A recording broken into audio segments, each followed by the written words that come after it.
Hi friends, welcome again. अभी जो हम टॉपिक डिस्कस कर रहे हैं वो फ्रेंच रेवोल्यूशन के सेकंड पार्ट में हम प्रवेश करने जा रहे हैं। तो फर्स्ट पार्ट में हमने देखा था किस प्रकार से फ्रांस के सामने क्या क्या प्रॉब्लम्स थी, कि क्यों 1789 में अचानक कुछ इस प्रकार के इवेंट्स कंटिन्यू होते हैं और उन्हीं इवेंट्स को बाद में फ्रेंच रेवोल्यूशन बोला गया था। तो हमने उसमें जो मेन रीजन डिस्कस किए थे, पहले हमने फ्रांस की सोसाइटी को डिस्कस किया था कि फ्रेंच सोसाइटी थी वो थ्री पार्ट्स में डिवाइडेड थी। First state, second state and third state. और फर्स्ट स्टेट और सेकंड स्टेट के पास सारे प्रिविलेज थे, थर्ड स्टेट के पास किसी प्रकार के कोई भी प्रिविलेज नहीं थे। लेकिन जो मैक्सिमम टैक्स था वो थर्ड स्टेट पे कर रहा था। रिसोर्सेज के ऊपर अधिकार फर्स्ट स्टेट और सेकंड स्टेट का था, और बर्डन सारा का सारा थर्ड स्टेट के ऊपर था, जिसके कारण थर्ड स्टेट के लोगों ने एक दिन दुखी होकर 1789 में बास्तिल के ऊपर उन्होंने बास्तिल का जो दुर्ग था उसके ऊपर अटैक कर दिया, जहाँ से कई प्रकार के इवेंट्स की शुरुआत होती है। उसके बाद हमने डिस्कस किया था फ्रांस का किंग लुई 16 राजा बना, पूरा खजाना खाली था। उसके बाद यूएसए में जो 13 कॉलोनी है उनकी हेल्प करता है। उसके बाद उसके ऊपर 2 मिलियन का और कर्जा हो जाता है। उसी वे में हमने डिस्कस किया था कि जो सब्सटेंस क्राइसिस किस प्रकार से फ्रांस में होता रहता था, कि ज़्यादातर जो कीमतें थी वो अचानक बढ़ जाती थी, कई बार फसलें ख़राब हो जाती थी। मेन रीज़न था कि फ्रांस की पॉपुलेशन थी वो बहुत बढ़ चुकी थी, लेकिन बढ़ती हुई पॉपुलेशन को फेडअप करने के लिए उस मात्रा में जो एग्रीकल्चर प्रोडक्शन है वो नहीं बढ़ पाया था, जिसके कारण जो ब्रेड की कीमतें हैं वो अचानक राइज कर जाती थी, और जिसके कारण वहाँ पर सब्सटेंस क्राइसिस क्रिएट होता था, और बाद में एपिडेमिक के द्वारा कई सारे लोगों की मौत भी देखने को हमें मिलती है। अगला जो पार्ट हम डिस्कस कर रहे हैं वो है फ्रांस में उसी टाइम की उस सोसाइटी में एक नई क्लास हमारे सामने आती है जो कि सारी रेवोल्यूशन को लीड करती है, जिसको हम मिडिल क्लास के नाम से जानते हैं। तो मिडिल क्लास कहाँ से आ रही है, उसका क्या रोल है इससे पूरे रेवोल्यूशन में, वो इस पार्ट में हम डिस्कस करेंगे। A growing middle class envisages and end of privilege, कि एक उदित नई मिडिल क्लास जो कि सारे प्रिविलेज को समाप्त करने की ओर बात करती है, जो कि envisages on the end and privilege, यानी कि जो जितने भी प्रिविलेज हैं, जो भी विशेषाधिकार हैं, उन सब के ऊपर अपना विरोध जताती है। इन the past peasants and workers had participate in revolts against the increasing taxes and food secrecy. ये नहीं है कि फ्रांस में पहली बार 1789 में ये रिवोल्ट हो रहा था, इससे पहले भी जब जब खाने की कीमतें बढ़ती थी या खाने की कमी होती थी तो फ्रांस में पीजेंट्री क्लास और वर्किंग क्लास है वो कई प्रकार की रिवोल्ट कर चुकी थी, या जो टैक्स बढ़ाया जाता था उसके खिलाफ वो रिवोल्ट कर चुके थे। लेकिन उनके रिवोल्ट को कभी भी कोई सक्सेस नहीं मिल पाया, क्योंकि पीजेंट और वर्किंग क्लास है वो कभी भी इन रिवोल्ट को प्रॉपर तरीके से लीड नहीं कर पाई। 1789 में हमारे पास एक नई क्लास आ रही है जो कि सारे रेवोल्यूशन को लीड करती है, जिसके कारण बेटर आउटकम्स वहाँ पे देखने को मिलते हैं।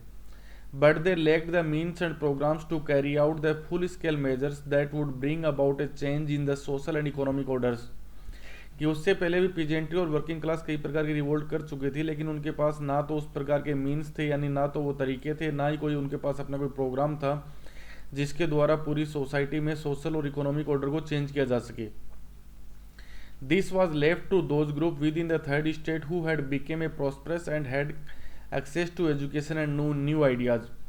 अब ये जो सोसाइटी में जो चेंज करने का जो ये पूरा विचार था, अब इस विचार को लोगों ने अपनाया। ये वही लोग थे जो कि थर्ड स्टेट में थे, लेकिन इस थर्ड स्टेट में ये वो लोग थे जो कि धीरे धीरे प्रॉस्परस हो चुके थे, स्मर्थ हो चुके थे, क्योंकि उन्होंने एजुकेशन गेन की थी और इस एजुकेशन से उनके पास कुछ नए विचार थे। तो ये थर्ड स्टेट के लोग, जिनको कि बाद में मिडिल क्लास बोला गया। अब ये देखिए मिडिल क्लास की यहाँ पे इस मिडिल क्लास ने इस रेवोल्यूशन को क्यों लीड किया होगा। तो सिंपल सा रीज़न यदि हम देखेंगे, थर्ड स्टेट में ये वो लोग थे जो एजुकेटेड थे, जिनके पास नए विचार थे, समाज में वो प्रॉस्परस भी हो चुके थे, यानी इतना पैसा भी वो अर्न कर चुके थे, लेकिन फिर भी पुराने विचारों के अकॉर्डिंग फर्स्ट स्टेट और सेकंड स्टेट को जो प्रिविलेज मिले हुए थे वो प्रिविलेज अभी भी इनके पास नहीं थे। अब ये जो नया मिडिल क्लास था वो जिसने सोसाइटी में थर्ड स्टेट में जिसने अपनी एक अपर पोजीशन बना ली थी, अब वो भी फर्स्ट स्टेट और सेकंड स्टेट के बराबर अधिकार चाहता था, इसलिए उन्होंने इस क्रांति को लीड किया। The 18th century witnessed the emergence of social groups. 18वीं शताब्दी में हमें कई प्रकार के सोशल ग्रुप्स का उदय हम देख रहे हैं, टर्म जिसको कि बाद में जाकर मिडिल क्लास के नाम से बोला गया, मध्यम क्लास के रूप में जिसको संबोधित किया गया है। Who earn there wealth through and expanding overseas trade. इस मिडिल क्लास ने जो बाहरी व्यापार जो बढ़ रहा था, विदेश से जो व्यापार बढ़ रहा था, उससे बहुत ज़्यादा इनकम जनरेट कर ली थी from the manufacture of goods. इसी समय इंडस्ट्रियल रेवोल्यूशन हम देख रहे हैं, उससे यहाँ पे इनकम जनरेट हो रही थी नए प्रकार के कारखानों से, such as the woollen and silk textile. Woollen और सिल्क टेक्सटाइल का जो ट्रेड था उसको या तो उन्होंने एक्सपोर्ट करके या फिर जो रिच क्लास उससे उसको परचेज कर रही थी उससे इन्होंने इनकम जनरेट कर ली थी। तो देखिए जो ह्यूमन बीइंग है उसका शुरुआत से यदि आप एवोल्यूशन देखोगे तो पहला काम उसे अपनी रोजी रोटी का होता है। रोजी रोटी जब वो गेन कर लेता है तो उसके बाद वो बाकी सोसाइटी से बराबरी चाहता है। तो ये जो मिडिल क्लास थी, ये मिडिल क्लास अब धीरे धीरे प्रोस्परस हो चुकी थी, स्मर्ट हो चुकी थी थर्ड स्टेट में। और अब ये मिडिल क्लास चाहती थी कि जो फर्स्ट स्टेट और सेकंड स्टेट को जो प्रिविलेज मिले हुए थे, इन प्रिविलेज को समाप्त किया जाए और सोसाइटी में सभी को इक्वल राइट्स दिए जाएं। इसलिए मिडिल क्लास आगे जाकर इस रेवोल्यूशन को लीड करती है। In addition to merchants and manufacturers, the third state included professions such as lawyers and administrative officers. अब इस क्लास में जो मर्चेंट्स और मैन्युफैक्चर के अलावा थर्ड स्टेट में कुछ और लोग भी थे, जैसे कि वकील लोग होते हैं या प्रशासनिक अधिकारी होते हैं। ये सब के सब वहाँ पे काम कर रहे थे राजा के पूरे अधिकार क्षेत्र के अंदर, राजा के ऑफिसेज के अंदर, लेकिन इन्हें भी प्रिविलेज नहीं मिले हुए थे। All of these were educated and believed that no group in society should be privileged by birth. और ये सारे के सारे पढ़े लिखे लोगों का ये मानना था कि सोसाइटी में किसी को भी जन्म के आधार पर कोई प्रिविलेज नहीं मिलना चाहिए। यानी कि प्रिविलेज जो कि फर्स्ट स्टेट और सेकंड स्टेट को जो भी विशेष अधिकार मिले हुए थे वो सारे उन्हें बाय बर्थ मिले हुए थे, कि उनका पर्टिकुलर एक स्टेट में जन्म हुआ उसके कारण उन्हें सारे अधिकार मिले हुए थे। तो इन दोनों जो मिडिल क्लास का ये मानना था कि कोई भी प्रिविलेज हो जन्म के आधार पर नहीं होना चाहिए, बल्कि ह्यूमन बींग्स की जो स्किल्स है उसके बेस पे कोई भी प्रिविलेज होना चाहिए, उसके बेस पे लोगों को अधिकार मिलने चाहिए। Rather a person social position must be depend on his merit, कि एक व्यक्ति की सोसाइटी में क्या पोजीशन होगी ये उसके मेरिट के ऊपर डिसाइड होना चाहिए, उसके अंदर क्या स्किल्स हैं उसके ऊपर ये डिपेंड होना चाहिए। These ideas investing a society based on freedom and equal laws and opportunities for all. इस प्रकार के विचारों से वो एक ऐसा सोसाइटी चाहते थे, एक ऐसा समाज चाहते थे जो कि फ्रीडम के ऊपर डिपेंड हो, आज़ादी के ऊपर आधारित हो, यानी सभी को राइट टू फ्रीडम मिले, कानून के समक्ष सभी लोग बराबर हों, चाहे राजा हो चाहे कॉमन पर्सन हो, सभी को इक्वल राइट्स हों, सभी के लिए इक्वल अपॉर्चुनिटी हो। Were put forward by philosophers such as John Locke and John Jacques Rousseau. यहाँ पे कुछ फिलोसफर्स, कुछ विचारक हैं जिनके द्वारा ये विचार रखे गए थे। अब लॉक की एक पुस्तक है टू ट्रीटीज ऑफ गवर्नमेंट, जिसमें उन्होंने बोला है कि refute the doctrine of the divine and absolute right of monarch. इससे पहले क्या था कि फ्रांस में जो डिवाइन का राइट है उसको ऐसे समझ सकते हैं कि फ्रांस का राजा था, उसको चर्च के जो पादरी थे उनका ये मानना था कि ये राजा के पास डिवाइन राइट्स हैं, मतलब देवीय शक्तियाँ हैं, और राजा जो डिवाइन राइट्स को धरती के ऊपर रिप्रेजेंट कर रहा है। और साथ ही राजा के पास एब्सोल्यूट मोनार्क है, यानी जो निरंकुश सत्ता है वो राजा के पास है। तो यहाँ पे लॉक के द्वारा अपनी इस बुक में बोला गया है कि राजा के पास इस प्रकार के डॉक्ट्रिन ऑफ डिवाइन्स और एब्सोल्यूट राइट ऑफ मोनार्क को यहाँ पे समाप्त किया जाना चाहिए। जो दूसरा विचारक रूसो है, रूसो के द्वारा अपना जो आइडिया फॉरवर्ड किया गया था, उस रूसो ने बोला कि एक ऐसी सरकार होनी चाहिए जो कि एक सोशल कॉन्ट्रैक्ट के ऊपर आधारित हो, और ये सोशल कॉन्ट्रैक्ट उस सोसाइटी के लोगों के बीच, सिटीजन्स के बीच और उनके रिप्रेजेंटेटिव के बीच होनी चाहिए, यानी उनके प्रतिनिधियों के बीच होना चाहिए। तो यहाँ पे रूसो एक प्रकार से एक डेमोक्रेटिक गवर्नमेंट की बात कर रहे हैं। रूसो की जो बुक है सोशल कॉन्ट्रैक्ट में उन्होंने बोला है कि जो राजा की जगह पे गवर्नमेंट एक ऐसी होनी चाहिए, और वो गवर्नमेंट एक कॉन्ट्रैक्ट के बेस पे बनेगी। वो कॉन्ट्रैक्ट होगा पीपल के बीच, लोगों के बीच, और उसके रिप्रेजेंटेटिव के बीच, उसके प्रतिनिधियों के बीच। अब यहाँ पे मॉन्टेस्क्यू एक तीसरे विचारक हैं जिनका संबंध इंग्लैंड से है। तो मॉन्टेस्क्यू ने अपनी पुस्तक in the spirit of laws में ये प्रपोज किया है कि जो पावर है वो किसी एक पर्टिकुलर पर्सन के पास नहीं होनी चाहिए। मोनार्की सिस्टम में सारी पावर राजा के पास होती है, तो उन्होंने ये बोला कि पावर किसी एक व्यक्ति के पास होती है तो पावर उस पर्सन को करप्ट कर देती है। तो इसलिए पावर का डिवीजन होना चाहिए, division of power with in the government. और गवर्नमेंट के उन्होंने 3 पार्ट बताए जो मॉडर्न टाइम में हम पढ़ते हैं, किसी भी स्टेट में हम देखते हैं। तो यहाँ पे स्पिरिट ऑफ लॉज में मॉन्टेस्क्यू ने बोला कि पावर है वो लेजिस्लेचर, एग्जीक्यूटिव और जुडिशरी के बीच डिवाइड की जानी चाहिए, किसी एक पर्टिकुलर पर्सन के पास ये तीनों राइट्स नहीं होने चाहिए। This model of government was put into force in USA. जब यूएसए 1776 में आज़ाद हो गया, तो उसके बाद जब यूएसए ने अपना कॉन्स्टिट्यूशन बनाया तो उन्होंने इसी के बेस पर अपने कॉन्स्टिट्यूशन में पावर का डिवीजन किया है। After the 13 colonies declare their independence from the Britain से आज़ादी के बाद यूएसए कॉन्स्टिट्यूशन में इसी प्रकार के पावर डिवीजन को हम देखते हैं। The American constitution and it's guarantee of individual rights was an important example of political thinkers in France. अब जो अमेरिका का जो संविधान था और इस संविधान में जो इंडिविजुअल राइट्स, जो व्यक्तिगत अधिकार है, उनकी जो गारंटी दी गई थी, ये लोगों के सामने एक इम्पोर्टेंट एग्जाम्पल था फ्रांस के थिंकर्स के सामने। अब आप देख रहे हो कि हम पहले ही बात कर चुके हैं कि अमेरिका का जो पूरा ये फ्रीडम स्ट्रगल हुआ था, ये 13 कॉलोनी का, उसके अंदर फ्रांस ने अपनी मिलिट्री पावर को वहाँ पे भेजा था। ठीक है, अपने सैनिकों को वहाँ पे उनकी हेल्प के लिए उन्होंने भेजा था। जब ये सैनिक दोबारा अमेरिका में लड़ाई लड़के जब ये अपने देश में आए तो वहाँ के आइडियाज़ को भी अपने साथ ये लोग लेके आए होंगे। तो उन्होंने देखा कि अमेरिका ने एक ऐसा कॉन्स्टिट्यूशन बनाया जहाँ पर इंडिविजुअल्स को राइट्स दिए गए हैं, वहाँ पे पावर को इस प्रकार सेपरेट किया गया है। तो ये अच्छी अच्छी बातें वो यहाँ से लेके आए और उन्होंने फ्रांस की सोसाइटी में इनको फैलाया होगा। तो अब इन्हीं चीज़ों की डिमांड फ्रांस में भी की जा रही है। The news that Louis 16 plan to impose further taxes to be able to meet the expense of the state generated anger and protest against the system of privilege. अब हम देख रहे थे कि लुई 16 था, उसका खजाना पूरा खाली हो चुका था। तो खजाना भरने के लिए लुई 16 क्या करेगा? लुई 16 को क्या करना होगा? टैक्स को बढ़ाना होगा। तो जैसे ही लोगों के पास ये न्यूज़ आई कि लुई 16 अब अपने दोबारा से टैक्सेस को बढ़ाने वाला है, तो इसके कारण लोगों के बीच में कि जो स्टेट्स का जो खर्चा बढ़ता जा रहा है उसको कम बढ़ाने, उसको मैनेज करने के लिए राजा के द्वारा टैक्स बढ़ाए जा रहे हैं। तो इसके कारण लोगों के अंदर एक एंगर हुआ, एक गुस्सा पैदा हुआ। साथ ही उन्होंने जो प्रिविलेज वाला जो सिस्टम था जिसमें फर्स्ट स्टेट और सेकंड स्टेट को प्रिविलेज दिए गए थे कि उन्हें किसी भी प्रकार के टैक्स को पे नहीं करना है, उसके खिलाफ अब लगातार आवाज़ उठने लग गई थी वहाँ पे। अब हम बात करें दी आउटब्रेक ऑफ रेवोल्यूशन की। रेवोल्यूशन की शुरुआत, क्रांति की शुरुआत होती कैसे है? अब यहाँ पे फ्रांस में एक सिस्टम था कि उस सिस्टम में क्या था कि राजा को जब भी टैक्स बढ़ाने होते थे तो राजा अपनी मर्जी से टैक्स को नहीं बढ़ा सकता था। टैक्स बढ़ाने के लिए राजा को फर्स्ट स्टेट, सेकंड स्टेट और थर्ड स्टेट के जो रिप्रेजेंटेटिव होते थे उनकी परमिशन लेनी होती थी। तो यहाँ पे हम कहानी की शुरुआत करते हैं कि Louis 16 had to increase taxes. अपने खर्चों को मैनेज करने के लिए लुई 16 को अब टैक्स बढ़ाने थे। In France of the old regime the monarch did not have the power to impose taxes according to his will alone. France का जो पुराना सिस्टम चला रहा था उसके अकॉर्डिंग राजा के पास ये पावर नहीं थी कि वो अपनी मर्जी से टैक्सेस को बढ़ा सके। Rather he had to call a meeting of the States General which could then pass his proposal of new taxes. राजा को कोई भी नया टैक्स बढ़ाना होता था उसके लिए उसे स्टेट जनरल की एक मीटिंग बुलानी होती थी और उसी मीटिंग में डिसाइड किया जाता था कि राजा टैक्स किस प्रकार से बढ़ाएगा। तो स्टेट जनरल होता था, इस स्टेट जनरल में फर्स्ट स्टेट, सेकंड स्टेट और थर्ड स्टेट के जो लोग होते थे वो सारे आते थे, उनके रिप्रेजेंटेटिव आते थे और वहाँ पे उनकी मीटिंग में डिसाइड होता था कि राजा कोई नया टैक्स बढ़ा सकता है, नहीं बढ़ा सकता है। The state general was a political body to which the 3 states send their representative.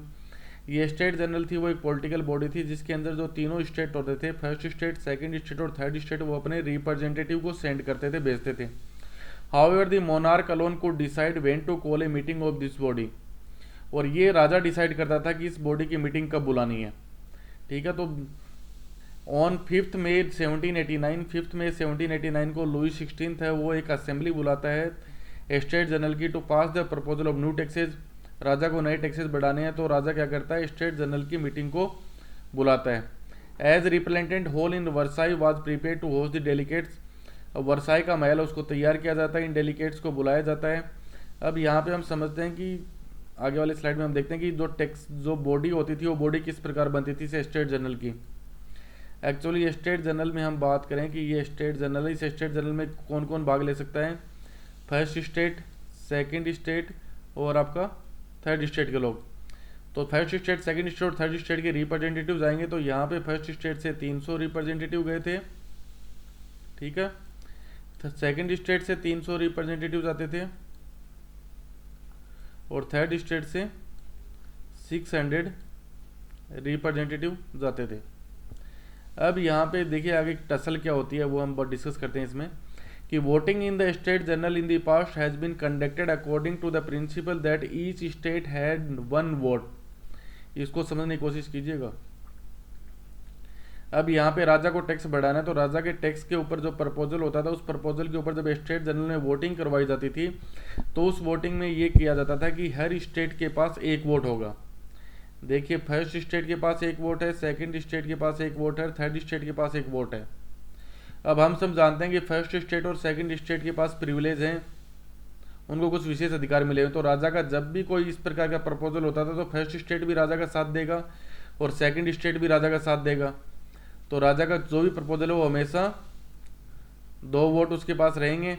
ये मान लो राजा का साथ नहीं देते हैं तो राजा का हर प्रपोजल यहाँ पे एक्सेप्ट हो जाएगा, क्योंकि फर्स्ट स्टेट और सेकंड स्टेट के पास 1 वोट है और थर्ड स्टेट के पास भी 1 वोट है और इन दोनों को राजा ने विशेष अधिकार दे रखे हैं, तो ये तो हमेशा राजा के साथ ही रहेंगे।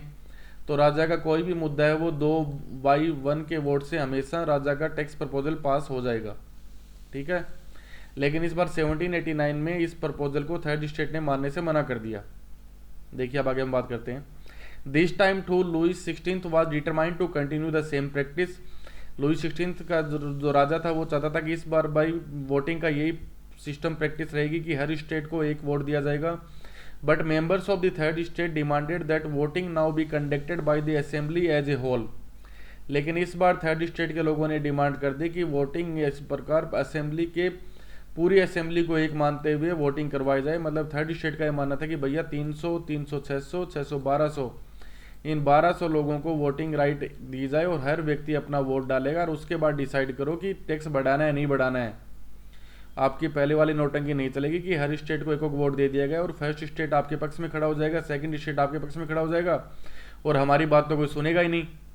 तो थर्ड स्टेट ने 1789 में डिमांड रखी कि वोटिंग जो होगी इस प्रकार वोटिंग ये होनी चाहिए कि assembly as a whole where each member would have one vote, जहां पर हर व्यक्ति को एक राइट दिया जाए और यही डेमोक्रेटिक सिस्टम होता है। This was one of the democratic principle put forward by the philosophers like Rousseau in his book the social contract. और इसी डेमोक्रेटिक राइट को रूसो के द्वारा अपनी बुक सोशल कॉन्ट्रैक्ट में प्रेजेंट किया गया था। When the king rejected this proposal members of the third state walked out of the assembly in protest. लेकिन राजा को पता था कि यदि ये मान लिया गया तो उसके प्रपोजल उसके खिलाफ आवाज़ उठेगी, तो राजा ने थर्ड स्टेट के इस प्रपोजल को रिजेक्ट कर दिया। इसके विरोध में थर्ड स्टेट के लोग हैं वो वर्साई के महल को उस असेंबली को छोड़कर बाहर चले जाते हैं। The representative of the third state viewed themselves as a spokesman for the whole French nation. अब जो थर्ड स्टेट के रिप्रेजेंटेटिव थे वो अपने आप को पूरे फ्रांस की कंट्री का स्पोक्स पर्सन मान रहे थे, क्योंकि आपको पहले ही पता है कि थर्ड स्टेट टोटल पॉपुलेशन का 90% को लीड कर रहा था। तो थर्ड स्टेट के लोग इस 90% पॉपुलेशन का रिप्रेजेंटेशन अपने आप को मान रहे थे। On 20 June they assembled in the hall of an indoor tennis court in the ground of Versailles. अब जो वर्साई का जो पूरा महल था उस महल की जो असेंबली थी उससे तो उनको बाहर निकाल दिया गया। तो 20 जून को ये सारे लोग वहाँ पे एक टेनिस कोर्ट होता है वहाँ पे इकट्ठा होते हैं और वहाँ पे वो कुछ ओथ लेते हैं, उसको हम बोलते हैं टेनिस कोर्ट ओथ। ये देखिए द थर्ड स्टेट के रिप्रेजेंटेटिव थे, उन्होंने they declared themselves at the national assembly and swore not to disperse till they had drafted a constitution for France that would limit the powers of the monarch. अब third state के लोगों ने बोल दिया कि हम यहाँ पे इकट्ठे होकर ये ओथ ले रहे हैं, ये प्रतिज्ञा लेते हैं कि हम यहाँ से तब तक नहीं जाएंगे जब तक हम फ्रांस के लिए एक संविधान नहीं बना लेते और इस संविधान में हम मोनार्क की पावर को लिमिट करेंगे, राजा की शक्तियों को कम करने का काम करेंगे। अब इस सभा को लीड कौन कर रहे थे? They were led by the Mirabeau and the Abbe Sieyes. Abbe Sieyes है वो वैसे तो एक प्रिस्ट था यानी कि फर्स्ट स्टेट से रिलेटेड था, लेकिन वो इन लोगों का साथ दे रहा था। उसने एक इन्फ्लुएंशियल पैम्पलेट भी निकाला था जिसका टाइटल था what is the third state. तो ये दो लीडर थे, ऑब्जेक्टिव के लिए याद रखिएगा। इनमें से जो पहला था वो यूएसए का जो फ्रीडम स्ट्रगल हुआ था उसमें पार्टिसिपेट कर चुका था, तो वो यूएसए में क्या क्या कॉन्स्टिट्यूशन में क्या क्या राइट्स दिए गए थे उनको अच्छी तरह जानता था। ये दूसरा व्यक्ति था वो फर्स्ट स्टेट की हकीकत को जानता था। तो इन दोनों ने थर्ड स्टेट को वहाँ पे लीड किया है। While the national assembly was busy at Versailles drafting a constitution the rest of France seated with turmoil. जब नेशनल असेंबली यहाँ पे वर्साई की इस टेनिस कोर्ट में बैठकर एक कॉन्स्टिट्यूशन बना रही थी तो उसी समय पूरे फ्रांस में दंगों की शुरुआत हो गई है। ए severe winter had meant a bad harvest. उस साल कड़ाके की ठंड पड़ी थी जिसके कारण फसल थी वो बहुत ही खराब हुई थी। अब फसल खराब होंगी तो क्या होंगी? ब्रेड की जो कॉस्ट है वो एकदम से ऊपर चली जाएगी और ब्रेड की कॉस्ट ऊपर चली जाएगी तो फ्रांस में दोबारा से सब्सटेंस क्राइसिस आ रहा था। लोगों के सामने भूखमरी की समस्या आ रही थी क्योंकि बेकर्स है उन्होंने भी अब लोगों को इस सिचुएशन में एक्सप्लॉइट करना शुरू कर दिया था। उन्होंने सप्लाई को एकदम से कम कर दिया जिससे कीमतें अचानक से बढ़ गई, जिसके कारण पूरे फ्रांस में दंगों की शुरुआत हो गई। At the same time the king order troops to move into Paris. इन सब चीज़ों से घबराकर राजा ने अपने सैनिकों को अपने ट्रूप्स को आदेश दिया कि वो पेरिस में आए। और इसी के विरोध में 14 जुलाई को जब हमने पहली स्लाइड शुरू की थी कि ऑन 14 जुलाई 1789 को जो क्राउड थी भीड़ थी उसने बास्तिल के दुर्ग के ऊपर आक्रमण कर दिया और उसे नष्ट कर दिया और वहाँ से 7 प्रिजनर्स को छुड़वा लिया। ठीक है, तो यहाँ से क्रांति की शुरुआत होती है। Faced with the power of his revolting subjects, Louis XVI finally accord recognition to National Assembly and accepted the principle that his powers would form now to be सीचेड इन द कॉन्स्टिट्यूशन। अब इन पूरे देश में जो विद्रोह हो रहा था उसे लुई 16 था वो घबरा जाता है और लुई 16 घबरा के अभी एक्सेप्ट कर लेता है कि नेशनल असेंबली जो भी संविधान बनाएगी उसके प्रिंसिपल्स को वो एक्सेप्ट करेगा और उसके कॉन्स्टिट्यूशन को वो एक्सेप्ट कर लेगा। On the night of 4 August 1789 the assembly passed A decree abolishing the feudal system of obligation and taxes. तो ये जो नेशनल असेंबली थी वो 4 अगस्त 1789 को एक ऑर्डर जारी करती है जिसके द्वारा जो भी लोगों के फ्यूडल सिस्टम में जो भी अधिकार थे, जो भी ऑब्लिगेशन थे, जो भी टैक्सेस थे, उन सबको अब क्या कर दिया जाता है, समाप्त कर दिया जाता है। Members of the clergy too were force to give up their privilege. जो पादरी वर्ग के लोग थे, जो कि फर्स्ट स्टेट के लोग थे, उनको भी फोर्स किया जाता है कि वो अपने जो भी प्रिविलेज है उन सबको समाप्त कर दें। Tithes were abolished and land owned by the church was confiscated. जो चर्च के द्वारा जो स्पेसिफिक जो टैक्स लिया जाता था, टाइट टैक्स, उसको अब अब्लोइस कर दिया जाता है। साथ ही चर्च के द्वारा जितनी भी जो जमीन के ऊपर अधिकार कर रखा था उस सारी जमीन के अधिकार को भी नेशनल असेंबली समाप्त कर देती है। तो इस प्रकार से फ्रांस में 1789 में ये ऑर्डर पास होते हैं नेशनल असेंबली के द्वारा, जो कि थर्ड स्टेट के द्वारा बनाई गई थी। ये यहाँ पे नेशनल असेंबली जो ओथ लेती है इसको टेनिस कोर्ट ओथ बोलते हैं। जब राजा के द्वारा वर्साई के महल से उनको निकाल दिया जाता है तो बाहर आके ग्राउंड में जो एक टेनिस कोर्ट होता है वहाँ इकट्ठा होते हैं और वहाँ पे एक शपथ लेते हैं जिसको टेनिस कोर्ट ओथ बोला जाता है। ये दो लीडर्स हैं आपके, एबीसी और मोर्तेई। टेनिस कोर्ट ओथ ये 20 जून 1789 को ये ओथ ली जाती है उनके द्वारा। अब देखिए कॉमिक्स के द्वारा हम पढ़ने की कोशिश करते हैं सिंपल एग्जांपल में। Maybe we could not have it on the tennis court, this is absurd, where are we have to our meeting now. अब ये लोग बोलते हैं टेनिस कोर्ट में जो मीटिंग है वो हम कहाँ लेंगे। तो king Louis 16 had locked him and representative out of the dining hall. King 16 के द्वारा जब वो डिमांड करते हैं कि भाई वोटिंग ऐसी होनी चाहिए तो राजा के द्वारा उन सबको बाहर निकाल दिया जाता है और वो सारे लोग बाहर आकर अब एक कोर्ट में इकट्ठा हो जाते हैं जो कि टेनिस कोर्ट है। The king and his representative meet in the tennis court. The representative meet until they decide और क्रिएटिंग ए कॉन्स्टिट्यूशन। यहाँ पे ये ओथ कर लेते हैं कि हम अब आज से नेशनल असेंबली हैं और यहाँ बैठकर हम एक संविधान तैयार करेंगे। उसके बाद यहाँ पे टोटल जो लोग हैं वो संविधान तैयार करते हैं। 566 मेंबर्स हैं जो कि इस नए संविधान के ऊपर, नए कॉन्स्टिट्यूशन के ऊपर सिग्नेचर करते हैं। जो राजा है king Louis 16 had called a meeting for the state general. अब ये फ्रांस का नया संविधान बन जाता है। यहाँ पे फ्रांस के एक नए कॉन्स्टिट्यूशन को तैयार किया जाता है टेनिस कोर्ट में। On June 1779, the third state proclaimed that it was the National Assembly and it was going to draft a constitution even if people did not favor the idea. इस दिन ये decide करते हैं कि अब आज से हम ही नेशनल असेंबली हैं और अब हम फ्रांस के लिए एक नए संविधान को बनाएंगे जिसमें लोगों को किसी भी प्रकार के कोई प्रिविलेज नहीं दिए जाएंगे।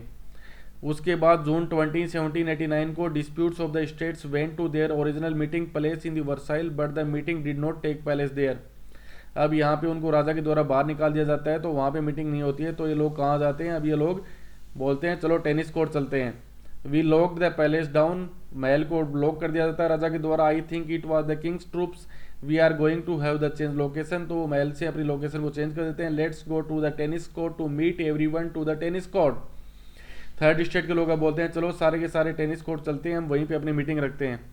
We all sell sweat that we will not leave until we make this constitution agreed. Yes sir I agree. यहाँ पे ये सब लोग शपथ लेते हैं कि आज हम सब लोग शपथ ले रहे हैं कि जब तक हम एक नया कॉन्स्टिट्यूशन नहीं बना लेंगे हम यहाँ से डिस्पर्स नहीं होंगे। The oath was named the tennis court oath due to the location of the meeting. अब इस ओथ को टेनिस कोर्ट ओथ इसलिए बोला जाता है क्योंकि ये जिस जगह पे ली गई थी वो एक टेनिस कोर्ट था। This meeting board the Republic towards a democracy. और इसी ओथ के बाद यहाँ पे कॉन्स्टिट्यूशन तैयार किया जाता है जिससे फ्रांस एक डेमोक्रेसी की तरफ अपनी पहली स्टेप लेता है। स्टेट जनरल की वोटिंग हम देख रहे हैं कि फर्स्ट स्टेट को एक वोट था, सेकंड स्टेट को एक वोट था और थर्ड स्टेट को भी एक वोट था। तो कोई भी आइडिया आएगा तो फर्स्ट स्टेट बोलेगा हाँ राजा साहब मैं तैयार हूँ, सेकंड स्टेट बोलेगा yes Indeed I am also ready. तो यहाँ पे हमेशा राजा के फेवर में 2 वोट हो जाएंगे, थर्ड स्टेट के पास 1 वोट है, ये हमेशा हारते रहेंगे। इसीलिए उन्होंने वोटिंग के इस पुराने सिस्टम को अपोज किया था। The tennis court oath Tennis court oath was taken on 20 June 1789, a key moment in the French Revolution. Tennis court oath was a oath signed by the majority of commoners. Commoners का मतलब है third state के लोग थे। To demonstrate to King Louis XVI that they did not want an absolute monarchy. उन्होंने राजा को बोल दिया कि अब हमें राजा का निरंकुश शासन नहीं चाहिए। It is called the tennis court oath because the doors to get into the palace of vote was locked, क्योंकि राजा के द्वारा वर्साई के महल को लॉक कर दिया गया था, उन्हें बाहर निकाल दिया गया था। Which made them to go to the tennis court, तो उसके बाद हेड स्टेट के लोग हैं वो टेनिस कोर्ट में आते हैं और वहाँ पर एक ओथ लेते हैं, इसलिए इसको टेनिस कोर्ट ओथ के नाम से जाना जाता है। ये सारे रीजन्स आप पढ़ के देख लीजिएगा कि किस प्रकार से राजा को पैसों की कमी होती है, राजा टैक्स के लिए असेंबली बुलाता है, असेंबली के बाद उसके रिप्रेजेंटेटिव आते हैं, रिप्रेजेंटेटिव हैं वो वोटिंग राइट्स को चेंज करने की मांग करते हैं और बाद में सारे लोग टेनिस कोर्ट में इकट्ठा होते हैं और वहाँ पे एक ओथ लेते हैं। तो यहाँ तक था हमारा पार्ट नंबर 2। पार्ट नंबर 3 हम शुरू करेंगे थोड़ी देर बाद। ओके, चैनल को लाइक कीजिए, सब्सक्राइब कीजिए। Thank you, bye bye.